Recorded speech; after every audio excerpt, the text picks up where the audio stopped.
Greetings, this is Rebecca McCarthy for English 102 online at South Seattle Community College. Hi, how's everybody doing today? I wanted to talk a little bit about Machiavelli's The Prince. This is the reading that was assigned for this week. Machiavelli was born in Florence, Italy in May 3rd on 1469. His parents were both members of the old Florentine nobility, and it's important to note in context of what was going on at the time that the Florentine nobility, especially the Medici family, had been ruling Florence for many years. However, the downfall of the Medici happened in 1494, and it was at this time that Machiavelli had actually finally started his public service. So during this time, Florence was basically under a republic government, and that lasted into 1512.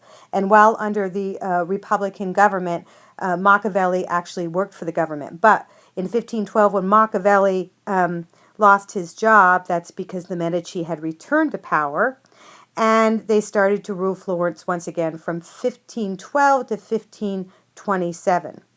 And during the time at 1527, they were driven out of public rule once again. So it is during the time that Machiavelli has lost his office with the Republic of Florence and the Medici has retaken the rulership that Machiavelli starts writing. And one of the things he writes is The Prince. And this was meant to be a publication specifically for Medici in order to help the Medici rule better during their stint. It is ironic to note that Machiavelli, who had great love for Lorenzo Medici, and he's actually writing The Prince to Lorenzo's grandson who will take over leadership of Florence. But he had great love for the Medici family in general. But after the Medici family was kicked out of the throne, Machiavelli was actually accused of conspiracy, and he was put in prison, and he was also tortured. He was released later by Pope Leo X, and that's at that point he retires and he starts his writing career. So it is interesting that even after being arrested and accused of conspiracy and even tortured in prison, that Machiavelli feels compelled to write The Prince so that he can help the ruling family, the Medicis, actually rule better. Just an interesting little historic side note there. And I want to offer one last historic side note as well. You may have heard the term Machiavellian before, and that actually is after Machiavelli, our writer here, and after he wrote The Prince. Machiavellian is kind of a negative term, and it means that somebody is marked by cunning, duplicity, or even bad faith, and that's the Merriam-Webster dictionary definition of Machiavellian. This is a term that becomes rather popular in the 16th century, and it's actually still with us here today.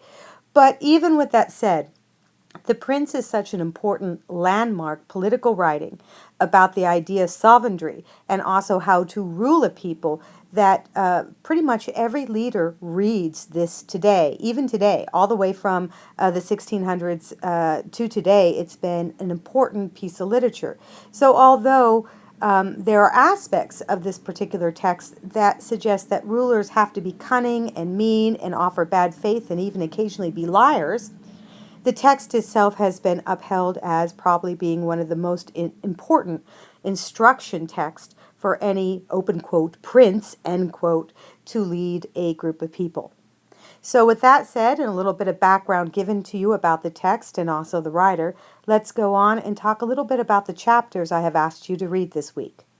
Now, as I start talking about the chapters in a little bit of detail that I asked you to read this week, I want you to notice a few important things that Machiavelli does as a writer.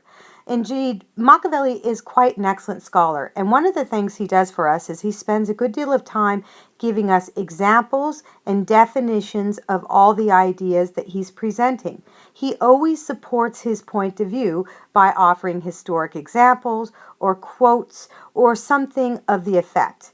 And this is an important thing to observe because as writers, we too want to make sure that we are adding this kind of information and supporting every claim that we make in our papers.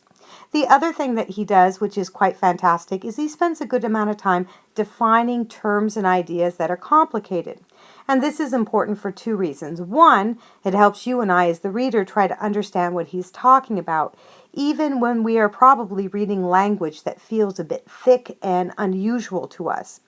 The other thing is it serves as an important example. Good academic writers, and indeed good writers, period, will define all major terms and ideas in a paper. If an idea or a term is not common or used commonly in language, or everyday language that is, then it is up to us as the writer to find a unique and creative way in which we can define the term for our readers. We don't necessarily want our readers to have to spend a great deal of time figuring out what something means. And so it is helpful that we help our readers out in this way. Now, Machiavelli does this really well in some ways and other ways not as well.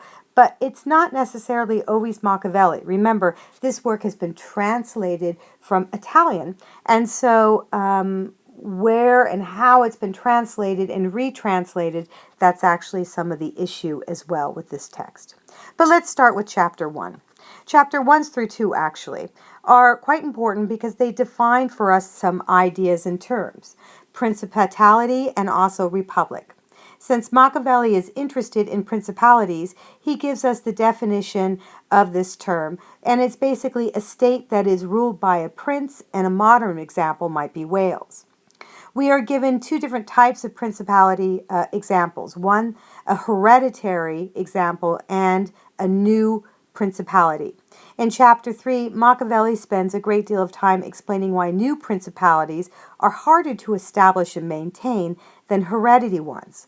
Of course, hereditary ones would be one that you have inherited, right? So there is a line of a succession. A king leaves his kingdom to his firstborn son, and so on and so forth. But sometimes this heredity doesn't happen. Sometimes it's not as logical. Sometimes there are other reasons for a principality to come into actuality. Because the new principality is harder to maintain and establish, Machiavelli spends a great deal of time in chapter 3 explaining why. At this point, he talks about composite principalities and how this is when the state or a principality isn't entirely new, but it has changed hands for some reason. For example, when someone tries to rise up in their ranks and to overtake rulership, that might be a composite principality of some nature. He gives us examples of this type of principality, and there's also a discussion about what happens when a new principality is established under a brand new environment. Machiavelli looks to Louis XII, the King of France, and how Louis XII actually quickly was able to occupy Milan, but then he lost it very quickly because he had a hard time getting people to support him as king. It is important to note, according to Machiavelli, that people have a tendency to accept new rulers pretty readily because they often think the new rulers are going to be much better than the older ones. Of course, we've seen this to be true in our own society, especially when we see presidential elections where they go from Democratic and then they immediately go to Republican and then back to Democratic again. There is this feeling that this party or that party is somehow going to be better. Often, however, it's not. And the new prince has to be careful because he has to make sure that he doesn't alienate the people who have helped him to become the new ruler. Next, the prince will be far more successful as he is trying to bring together a group of people who share the same culture, rather than groups of people who do not share the same cultural values or understandings. Machiavelli writes, "But when states are acquired in the country differing in languages, customs, or laws, there are difficulties, and good fortune and great energy are needed to hold them, and one of the greatest and most real helps would be that he who has acquired them go and reside there." If that is not possible, Machiavelli then advises that the prince should establish new colonies in the new state.